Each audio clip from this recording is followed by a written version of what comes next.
Assalamualaikum warahmatullahi wabarakatuh. Saya Enggar Virginia Aptianisa. Di sini saya akan menjelaskan tentang staffing management. Definisi staffing. Staffing adalah salah satu fungsi manajemen yang melakukan penarikan, penyeleksian, pengembangan, dan penggunaan sumber daya manusia untuk pencapaian tujuan organisasi secara efektif dan efisien. Adapun hubungan staffing dengan pengorganisasian, yaitu organizing, yaitu berupa penyusunan wadah legal yang menampung berbagai kegiatan yang harus dilakukan pada suatu organisasi. Sedangkan staffing berhubungan dengan penerapan orang-orang yang mengaku masing-masing jabatan yang terdapat di dalam organisasi. Jika diibaratkan sebuah kendaraan, pengorganisasian menyiapkan kendaraan, sedangkan staffing mengisi pengemudinya. Selanjutnya, macam kegiatan staffing. Yang pertama ada perencanaan sumber daya manusia. Perencanaan sumber daya manusia adalah mencakup semua kegiatan yang dibutuhkan untuk menyediakan tipe dan jumlah karyawan secara tetap dalam pencapaian tujuan organisasi. Ada dua bagian perencanaan personalia yang dibutuhkan. Yang pertama, penentuan kebutuhan jabatan. Penyusunan personalia organisasi dimulai dengan penentuan tujuan dan rencana organisasi, lalu penentuan spesifikasi jabatan atau job specification, jenis-jenis jabatan dan keterampilan yang dibutuhkan. Selanjutnya, meramalkan jumlah karyawan yang dibutuhkan di masa mendatang. Lalu yang terakhir, persediaan karyawan untuk melaksanakan berbagai kegiatan.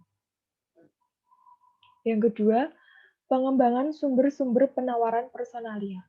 Ada dua sumber perolehan tenaga kerja, yaitu sumber intern dan sumber ekstern. Adapun sumber penawaran intern ada tiga, yaitu penataan atau upgrading, yaitu dengan mendidik dan memberi pelatihan.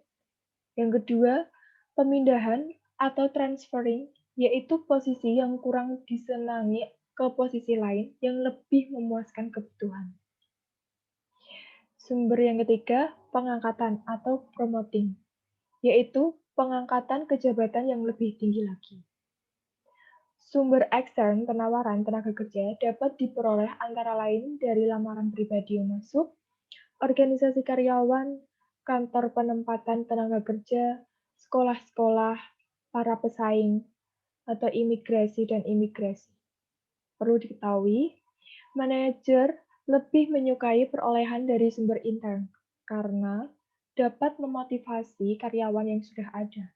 Tetapi juga manajer perlu mencari orang yang tepat dalam menduduki suatu posisi agar pekerjaan dapat berjalan secara efektif dan efisien dari luar organisasi. Lalu macam staffing yang kedua yaitu penarikan.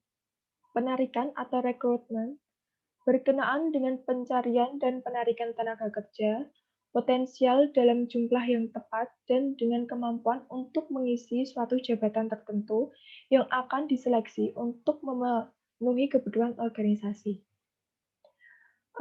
Adapun metode yang digunakan untuk penarikan tenaga kerja bisa dilakukan dengan melalui iklan, leasing atau penggunaan tenaga honorer, rekomendasi dari karyawan yang sedang bekerja, lamaran pribadi, lembaga-lembaga pendidikan, kantor penempatan tenaga kerja, atau serikat buruh dan pengguna komputer. Lalu selanjutnya yang ketiga yaitu seleksi. Adapun langkah-langkah dalam prosedur seleksi yang dapat digunakan yaitu yang pertama ada wawancara pendahuluan. Lalu setelah itu pengumpulan data-data pribadi atau biografis. Yang ketiga pengujian atau testing. Setelah itu wawancara yang lebih mendalam. Lalu pemeriksaan referensi prestasi. Kemudian pemeriksaan kesehatan, keputusan pribadi, dan yang terakhir orientasi jabatan. Lalu yang keempat, pengenalan dan orientasi. Setelah diseleksi, karyawan ditempatkan pada suatu pekerjaan dan diperkenalkan dengan organisasi melalui berbagai bentuk orientasi. Tahap orientasi ini merupakan kegiatan pengenalan dan penyesuaian karyawan baru dengan organisasi. Lalu yang kelima, latihan dan pengembangan. Tujuannya yaitu untuk memperbaiki efektivitas kerja karyawan dan mencapai hasil-hasil kerja yang telah ditetapkan. Yang keenam, penilaian pelaksanaan kerja. Di dalam penilaian pelaksanaan kerja dilakukan dengan membandingkan antara pelaksanaan kerja perseorangan dan standar-standar atau tujuan-tujuan yang dikembangkan bagi posisi tersebut. Lalu macam yang ketujuh, pemberian jasa dan penghargaan. Pemberian jasa dan penghargaan yang disediakan bagi karyawan sebagai kompensasi pelaksanaan kerja dan sebagai motivasi bagi pelaksanaan di waktu yang akan datang. Yang kedelapan, perencanaan dan pengembangan karir. Dalam perencanaan dan pengembangan karir mencakup transfer, yaitu promosi, demosi, dan lateral. Penugasan kembali, pemecatan, pemberhentian, dan pensiun. Selanjutnya, perencanaan sumber daya manusia. Ada 4 langkah. Yang pertama, untuk kebutuhan masa depan. Yang kedua, untuk keseimbangan masa depan. Yang ketiga, untuk pengadaan, seleksi, dan pemberhentian. Lalu langkah yang terakhir, untuk pengembangan. Untuk menyelesaikan langkah-langkah ini, harus dipertimbangkan dua faktor.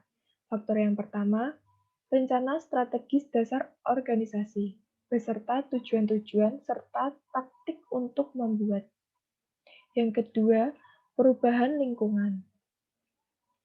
Ada dua macam kebutuhan tenaga kerja dalam organisasi. Yang pertama, kebutuhan akan tenaga kerja atau manajerial. Caranya, dengan meneliti kebutuhan melalui analisa organisasi. Yang kedua, kebutuhan akan tenaga operasional. Caranya, dengan menganalisis volume kerja dibandingkan dengan kemampuan kerja setiap tenaga kerja. Penarikan atau rekrutmen. Bagian ini terpenting dari proses rekrutmen adalah pengembangan suatu pernyataan tertulis mengenai isi dan lokasi pada bagian organisasi pada setiap pekerjaan. Bagi tenaga operatif, pernyataan ini dinamakan dengan deskripsi jabatan atau job description. Bagi manajerial, dinamakan dengan deskripsi posisi atau position description. Bila posisi sudah ditetapkan, maka perlu dikembangkan suatu spesifikasi pekerjaan atau job specification. Lalu, sumber tenaga kerja ada dua. Yang pertama, sumber dari dalam. Yang kedua, sumber dari luar organisasi. Sumber dari dalam ini mencakup tentang pengangkatan atau promosi. Yang kedua, sumber dari dalam itu termasuk pemindahan atau transfer, lalu penataan atau upgrading. Yang keempat, teman atau sanak famili karyawan sendiri. Sedangkan sumber dari luar organisasi yaitu ada pasang iklan, menghubungi lembaga pendidikan, mengambil dari perusahaan atau organisasi lain, menghubungi kantor tenaga kerja, atau menghubungi serikat buruh. Selanjutnya, seleksi. Seleksi ini ada dua metode. Yang pertama, metode gawang berantai, yaitu metode di mana calon pegawai diseleksi secara bertahap. Calon yang diterima adalah calon pegawai yang lulus dari setiap tahap-tahap seleksi yang diadakan perusahaan. Lalu metode yang kedua, metode compensatory. Metode di mana calon pegawai ini diuji sekaligus tanpa ada pertahapan. Calon yang diterima adalah calon yang telah lulus dari seleksi. Contohnya, seleksi mahasiswa baru model Sipen Maru. Pada umumnya, proses seleksi sebagai berikut, yaitu pengisian formulir, lalu tes psikologi, terdiri dari IQ, kecakapan, kejujuran, kepribadian, Lalu yang ketiga wawancara, dan terakhir referensi. Pengenalan dan orientasi. Setelah diseleksi, karyawan ditempatkan pada suatu pekerjaan dan diperkenalkan dengan organisasi melalui berbagai bentuk organisasi. Masa orientasi adalah waktu yang dipergunakan untuk memberikan orientasi atau pengenalan pegawai baru kepada pimpinannya dan teman-teman sekerjanya. Lalu, ada latihan dan pengembangan. Yang pertama, metode pelatihan ditempatkan kerja atau on the job training. Yang kedua, pelatihan di luar tempat kerja atau off the job training. Ini terdiri dari self study atau belajar sendiri, lalu tugas belajar, lalu upgrading, magang, coaching, perputaran jabatan, permainan peranan, seminar rapat-rapat dan lain-lain atau vestibular school. Balas jasa dan penghargaan. Balas jasa atau kompensasi adalah pemberian penghargaan langsung maupun tidak langsung, finansial atau non-finansial yang adil dan layak kepada karyawan atas sumbangan mereka dalam pencapaian tujuan organisasi. Pemberian balas jasa adalah penentuan besarnya upah, tunjangan-tunjangan, dan insentif. Wujud kompensasi terdiri dari uang, yaitu gaji dan upah atau tunjangan atau bonus. Lalu natura. Natura sebagai contoh beras, gula, kopi, minyak, obat-obatan, dan lain-lain. Lalu yang ketiga, kenikmatan, yaitu fasilitas rumah, kendaraan, ataupun kesehatan. Lalu pengembangan karir promosi. Tujuan promosi yaitu yang pertama untuk mengisi jabatan yang lowong, lalu untuk memotivasi pegawai agar mampu meningkatkan prestasinya lebih tinggi lagi. Adapun syarat-syarat promosi yaitu ada formasi, lalu yang bersangkutan cakap atau berprestasi menonjol.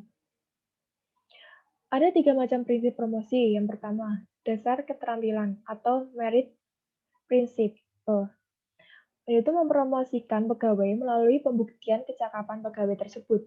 Biasanya ini melalui ujian secara objektif.